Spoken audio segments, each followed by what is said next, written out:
Alright, welcome to Pop 8 Military Maps and Resection. I'm Staff Sergeant Sharp. I'm going to be your grader. Alright, your task today is to determine your location, identify terrain features, colors, and contour lines, identify topographic symbols. Conditions are you are a member of a team conducting tactical operations and have a requirement to determine your current location. The standard, determine the correct 6-digit grid to your location using resection within 5 minutes. Identify 5 major, 3 minor, and 2 supplementary terrain features, what the 6 basic colors represent, and the 3 types of contour lines within 5 minutes with 100% accuracy. And correctly identify 22 topographic symbols within 10 minutes. Do you understand the task conditions and standards? Yep. Okay, so you can go ahead and remove your gloves and ground your weapon.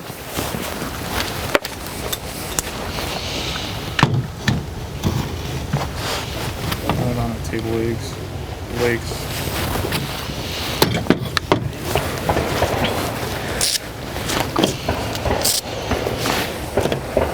Okay.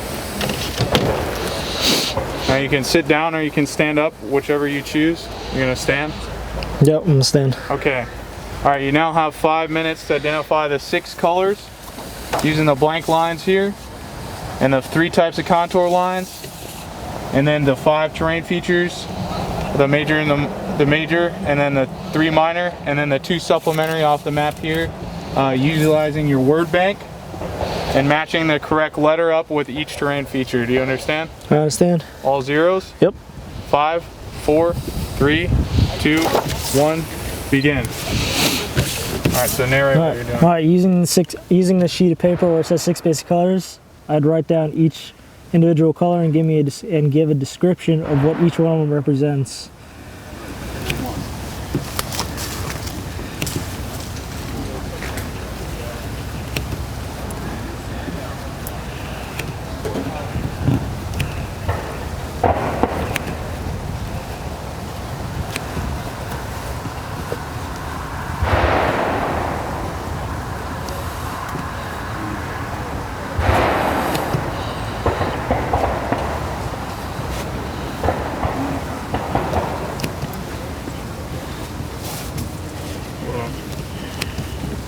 We're making a video.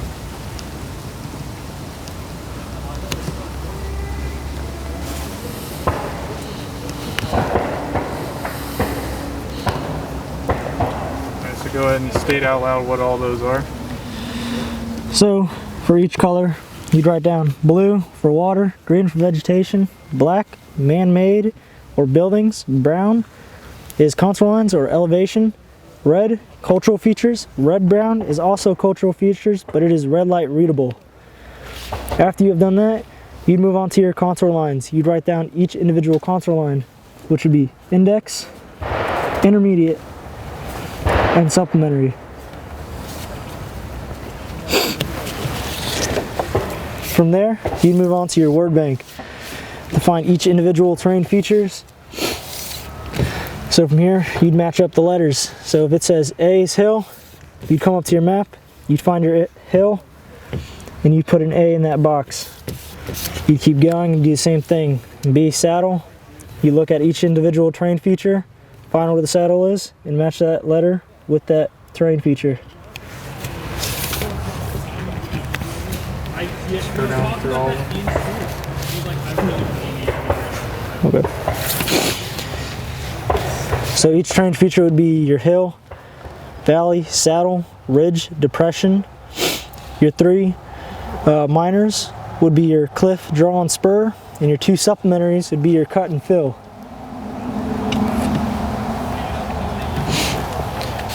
Once you have completed that, you would stop, put your pencil down, and wait for the grader to tell you what your next step is.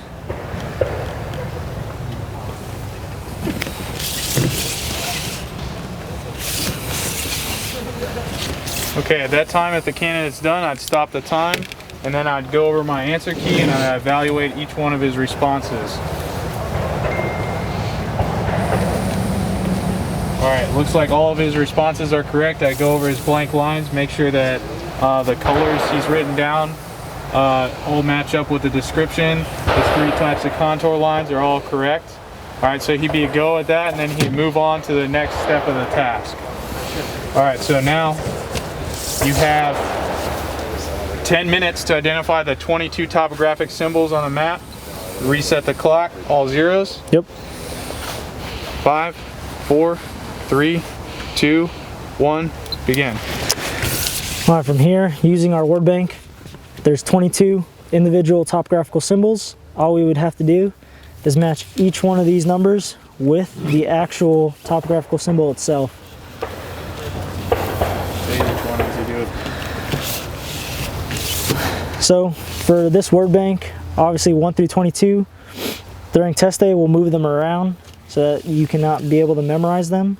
They will be in a different order. For this situation, it would be identify your unit imprint symbol, which would be on the bottom left hand side of your map. It would look like a stamp, almost configuration. Number 2 on here would say identify your printing note. Next to your unit imprint symbol, it would say printed. It's just worded slightly differently, so you just put printing note. All right, number 3 would be your control note. Looking at the center of your map all the way down at the very bottom in red letters would be your printing note. Number 4 on here is your vertical datum note. Again, it would also be in the middle of your map all the way at the bottom. Number 5 is your grid note. Same exact spot, be towards the bottom in the middle. Identify the control interval note. Number 6 would be at the bottom next to your bar scale. Number 7, identify your declination diagram. That is the declination of where you know when to switch magnetic to grid or grid to magnetic. Number 8, identify your adjoining sheet diagram. All the way at the right hand side of the map, at the bottom, would be your adjoining sheet diagram. Okay, so you would essentially go through that whole 10 minutes doing exactly what he's doing right now. So go ahead and just read off the last ones that you still have left. So for number 9 would be your addition number, top right hand corner of the map. 10, identify your scale. Again, top right, it would be towards the bottom of the map. Then number 11, your sheet number, be top right hand corner. Identify the grid reference box is number 12. Be towards the bottom of the map. Number 13, identify your preparation note. Number 14 would be identify your horizontal datum note. Number 15, identify your projection note. Number 16, identify your Sitford note. Number 17, identify your bar scale. Number 18, identify your elevation guide. 19, identify the index to boundaries. Number 20, identify the series number. 21, identify series name. 22, identify the sheet name. So that's all 22. If you put those all in the correct box within 10 minutes, then he would be a go. All right, so now the can is going to start from the compass, and you now have 5 minutes to determine your 6-digit grid location using resection. You understand what you must do? All right. All zeros? Yep. 5, 4, 3, 2, 1, begin. All right, using this compass, I'm going to shoot an azimuth towards my known point for my left limit. I will do the same exact thing to shoot my known point towards my right limit. After I've done that, I'll write down each azimuth that I have received. From there, utilizing my map at my declination diagram. My declination diagram will tell me whether to add or subtract a certain amount of degrees. For this map, it's 2.6. I'm going to round it to 3. So from there, you'd either add or subtract.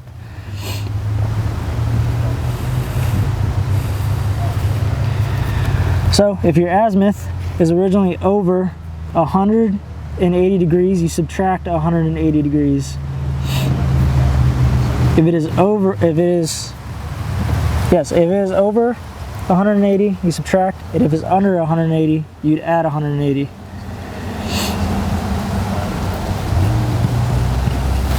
From there, you go back to your known point using your protractor. You line up the center of your protractor on your known point on this map.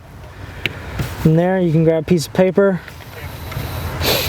line it up with your forward azimuth, along with your back azimuth, that you received. From there, you just draw a straight line. You do the same exact thing for your right limit. You line it up with your forward azimuth, along with your back azimuth. From there, you just draw a straight line. Your two lines will intersect. Wherever those two lines intersect is your location. You need to get a 6-digit grid. Before you give your 6-digit grid, you need to give your grid zone identifiers. For this map, for Fort Campbell, it would be 16 Sierra, Roger that. Delta Fox.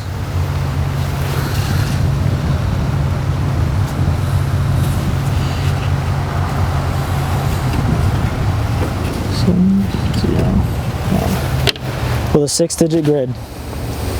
Okay, so now if the candidate is done, I'd stop the time, and then I evaluate his answer with my known grid, which is his actual location on this map,